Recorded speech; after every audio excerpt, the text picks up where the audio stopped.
You'll always be a burden, living off our parents in their house, my brother said. As the eldest son, I'll take over the company, pack your things and leave. I can't believe you're still living here at your age. Go live on your own. My brother and his wife yelled at me after our father passed away. Then his wife threw water on me and laughed. How could they treat me like this, especially since they don't know I'm the one chosen to take over the company? I can't take this insult anymore. I've decided to cut ties with them and get back at them somehow. My name is Brenda, and I'm a 35-year-old company employee. I live at home, taking care of my mother, who recovered from a serious illness. I lead a busy life. I once hoped to marry by 28 and have kids by 30, but since that didn't happen, I've decided not to marry and to live independently. What I look forward to the most is having dessert with my mom at a new cafe on the weekends. Mom, should we go to the cafe this weekend? I heard they have a new strawberry parfait. Want to try it? That sounds delicious. Let's go, I'm looking forward to it. My mother enjoys these outings as much as I do. The weekdays are busy, but having something to look forward to keeps me going. We'll make it to Saturday, Mom, but don't overdo it. My mother had heart surgery 3 years ago, and at one point we were preparing for the worst, but she recovered quickly and is still with us. She has regular checkups every 2 weeks, takes lots of medicine, and stays healthy by exercising.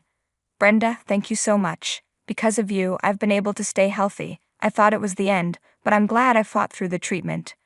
My mom usually has to watch her diet, but once a month her doctor lets her eat whatever she wants. She looks forward to these outings with me. It might seem odd for a 35-year-old to enjoy going out with her mom, but it's a special time for me. My dad doesn't talk much, but he always enjoys listening to our conversations. The talks between you and Brenda are like a comedy sketch. It's fun to listen to, he says. We're just having some bro talk. Why would that be a comedy? I reply. My father runs a company and works hard, so he comes home tired every day. His routine is to relax on the sofa, watch TV, and have a beer with a snack. He used to handle everything at work by himself, but now he delegates some tasks to others, so it's less physically demanding. I'm proud of how hard he works for our family. Lately though, he's been having some off days, and I wouldn't be surprised if he names a successor soon. But for some reason, he's hesitant. Dad, don't you plan to let Philip take over the company? You seem really tired. My older brother Philip is 2 years older than me. I've always thought it would be better for my father to let someone else manage the company. I will never let Philip take over, my dad says. I'd rather give the company to someone else. He would ruin it in a month.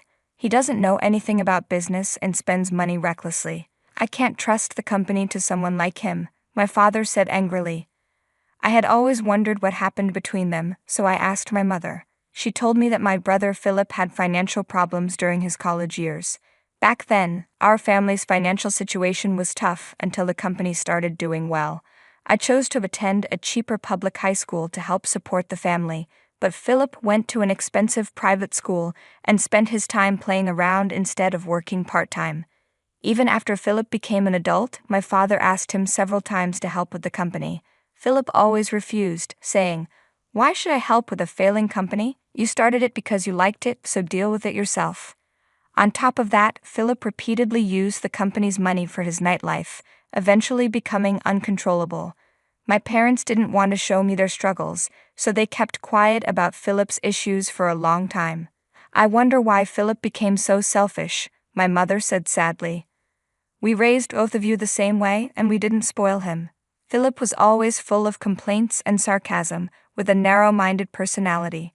This year, Philip turned 37 and is set to marry his girlfriend, who is 7 years younger than him, after a long relationship. Just a week ago, I got a call from him saying he would come to greet us. But instead of calling our parents, he called me. Next week, I'm bringing my girlfriend over. It's a visit with the intention of marriage, so I can't bring her to a messy house, right? Make sure to tell Dad and Mom to prepare and tidy up, he said. Why are you telling me this? Why don't you talk to them directly? I asked, confused by his attitude. Philip's way of speaking was as unpleasant as ever. Even though I didn't want to, I decided to tell our parents, so they wouldn't be caught off guard by his visit. Philip is getting married, I told them. He said he's coming next weekend with her for greetings, so we should clean the house and prepare to host them. He should have told you himself instead of asking me. My parents sighed heavily and were silent for a while. However, they hoped that if the marriage went well, Philip might visit less often and spend less money. Let's make sure to handle this greeting properly, as if it were the last, my father said with determination. Then the weekend arrived, and Philip brought his fiancée to our family home. It's been a while. Sorry I couldn't get in touch sooner. I think Brenda told you, but I'm getting married to my girlfriend. Nice to meet you, I'm Holly. Please remember me, Philip said, but Holly's introduction felt off. She was wearing a miniskirt, heavy makeup, and had a smug attitude. Her greeting wasn't appropriate for a first meeting with our family. We were all stunned, but Philip didn't seem to care at all. They were a matching pair in that way. Amid the tense atmosphere, my mother tried to lighten the mood by asking Holly, "Do you work somewhere?" This only made Holly angry. "Huh? Work? I'm not working right now, but is there a problem? I plan to be a housewife, and I have no intention of working after marriage. Don't expect me to help out at your company," Holly said, even though no one had mentioned it. Her words angered my parents and me, but we decided to keep our cool and not stoop to their level. After they left, we talked about how we felt. "What on earth was that fiancé thinking?" my father said. She spoke as if she was looking down on my company. "What does Philip see in such a rude and presumptuous woman? It's really terrible. Are all people these days like that?" "Of course not, Mom," I reassured her. "Don't lump us together with her." That evening we couldn't stop talking about my brother and his fiancée during dinner. The three of us agreed to keep our distance from Philip and his future wife as much as possible. Later, Philip contacted us again. He said everything was going smoothly with the marriage, but they planned to register it first and decide on the wedding ceremony later. "Make sure to tell Dad and Mom to prepare a wedding gift early," he told me. "You're a working adult, so I'm counting on you." To avoid any complaints, I wrapped up a larger than usual amount of money as a gift and handed it directly to Philip. Later, I received a thank you call from Holly, but I could tell she was eating during the conversation. "Thank you for the gift. I thought your father's company was about to go out of business, so I'm lucky to have received this money," she said. What do you mean by going out of business?" I replied, shocked. My father's company had about 30 employees and was doing fine, but Holly just laughed mockingly. Upset by her disrespectful comments, I quickly ended the call. A month later, something unexpected happened. I had taken a day off to take my mother to the hospital, but that morning, our rarely used home phone rang. We were even thinking of canceling the landline, so the sudden ring startled me. "Hello," I answered. It was an employee from my father's company, and their voice was trembling. "Something terrible has happened," they said. The president suddenly clutched his chest and collapsed. "We've called an ambulance, and he's being taken to the hospital now. Could the family please head there?" My mother, who was getting ready for her checkup, saw me pale with the phone in my hand and immediately understood something was wrong. "Brenda, what happened? Is everything okay?" "Dad collapsed and has been taken to the hospital by ambulance. We need to hurry, Mom." We decided to take a taxi to the hospital. On the way, we were overwhelmed with anxiety but kept praying for my father's safety. When we arrived at the hospital and rushed to the reception, we gave my father's name and were immediately directed to the emergency department. A stern-faced nurse soon arrived and said, "Please come this way." She led us to a hospital room. With trembling hands, I opened the door and saw my father lying there. He had already passed away. My mother and I stood in stunned silence as the doctor explained what had happened.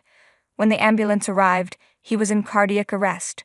We tried our best to resuscitate him, but he never regained consciousness. "I'm very sorry." My father had suffered an acute myocardial infarction, and nothing more could have been done. The suddenness of it all made it hard to accept, but seeing my father's peaceful face, I remembered how he had worked tirelessly for us every day. It felt like he might finally be able to rest, which brought me some comfort. I had informed my brother about the situation on our way to the hospital. "I'm at work and can't just leave like you can," he said coldly. "It's probably nothing serious, so don't make such a big deal out of it." He then abruptly hung up. Even after I told him about our father's death, his insensitive response was, "I see. Well, it was just his time, I guess." Better than him becoming an old burden. It was hard to believe we were part of the same family. I felt a deep contempt for my brother. While my mother and I were engulfed in sorrow, time didn't stop for us, and we had to start making funeral arrangements. During this time, the thought of my father's company suddenly crossed my mind. What will happen to the company? I wondered. There are employees depending on it. I murmured, and then my mother pulled out a notebook. This is a manual for managing the business that your father worked on for a long time. If you're willing, Brenda, he wanted you to take over the company. What do you think? The thick notebook she handed me was packed with information and know-how my father had gathered over the years. His presence was immense, and the hole in my heart wouldn't be filled. But once the funeral was over, I would have to face reality. I'll do it, Mom. I'll try my best. There was no reason for me to refuse. Deep down, I had always felt that someday I might need to take over my father's business. The funeral was scheduled for the following day. At the funeral, my brother and his wife made an unbelievable statement. Hey, Brenda, how long do you plan to mooch off our parents and live at home? What do you mean by that? I couldn't understand why they would bring this up at such a time. You're just a parasite living off Mom. As the eldest son, I will take over the management of the company. Pack your bags and get out of here. I can't believe you're living at home at your age, depending on your parents. Live a more independent life. His wife then threw water in my face from a glass and laughed loudly. I couldn't take it anymore. There was no reason for me to be insulted so unreasonably. I vowed to cut ties with these two and retaliate against them by any means necessary. Fine, I'll leave this house. When I declared my decision to leave, they were unnaturally pleased. Now Dad's company and the house will be mine. Plus, if we live with Mom, we can manage her pension. That's right, Philip. What a great idea. We'll be rich, and if you're the president, I'll be the president's wife. Doesn't that sound wonderful? They were gleefully discussing their future. To maximize their discomfort, I decided to keep the fact that I would be taking over the company hidden until after the funeral. Revealing it now would ruin everything. Pretending to be upset, I packed my bags and left the house as they had demanded. During the funeral, Philip pompously told my father's employees, "From now on, as the eldest son, I will be taking over the company. Please support me." Even as everyone was mourning my father's passing, Philip continued with such remarks, completely ignoring the mood of the gathering. He's hopeless, my mother sighed, dismayed. Only my foolish brother and his wife remained unaware of the entire truth. Even after the funeral ended smoothly, the busy days continued with various administrative tasks. During this time, I noticed over 100 missed calls and messages left on my answering machine from my brother. I decided to answer the next call. Hey, what the hell did you do? When I went to Dad's company, they told me the next president is his daughter. I haven't heard anything about this. I am the president. I've even quit my job at the other company. My brother ranted in anger, his statements disjointed, showing he didn't understand the situation he was in. He had excitedly gone to the company to introduce himself as the new president, only to be coldly received and ignored by all employees. How could Dad leave his precious company to someone like you who only thinks about himself? And I heard you and your wife are deep in gambling debts. What? How do you know that? I haven't told anyone.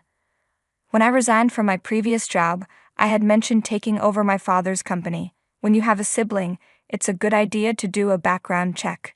There's often trouble involving money, my former boss had advised me. At first, I didn't understand what he meant, but just to be safe, I investigated my brother and his wife. The fact that they were swamped in gambling debts came to light. I had you and your wife investigated. How were you planning to repay those mounting debts? Were you planning to use the money Dad left behind? Was that why you wanted to kick me out and move back home? It's shockingly short-sighted. Why? How could this? It turned out that the debts, including those of his wife, had piled up to the point of no return, but I would never allow them to count on Dad's estate. Anyway, it's already decided that I will take over Dad's company. That was his last wish. The lawyer will soon confirm the will, but I don't think there will be a single penny left for you guys. What? That's a lie. Through the phone, I could sense my brother's panic, and I silently celebrated in my heart. Then the call was passed to my sister-in-law, who lashed out at me in anger. Listen here, your brother is suffering, so as his sister, you should help him. You have no heart. You're the worst. I could have retorted in kind, but it would have been a waste of time, so I chose to ignore her. Please pay back the debts you created yourselves. It's irrelevant to me and Mom, so please don't contact us again. Your remaining options are to work hard and pay off the debt or declare bankruptcy. Good luck. Goodbye. Wait a minute, listen to me until the end. I could hear her screaming from the handset, but I hung up the phone. They would now be chased by debt repayment and likely live in poverty for the rest of their lives. It was a fitting consequence for relying on my father's money and not valuing family. If they suffered even a bit as a couple, it would serve them right. Subsequent messages were left on my answering machine a few times. Currently, my brother and his wife have started working at a new factory, but their marital strife continues daily, and it seems a divorce is imminent. I do not want them to interfere in any way as I work to grow the company, so I intend to completely cut ties with them. Thus, my plan for revenge was successfully completed, with a sense of refreshing closure.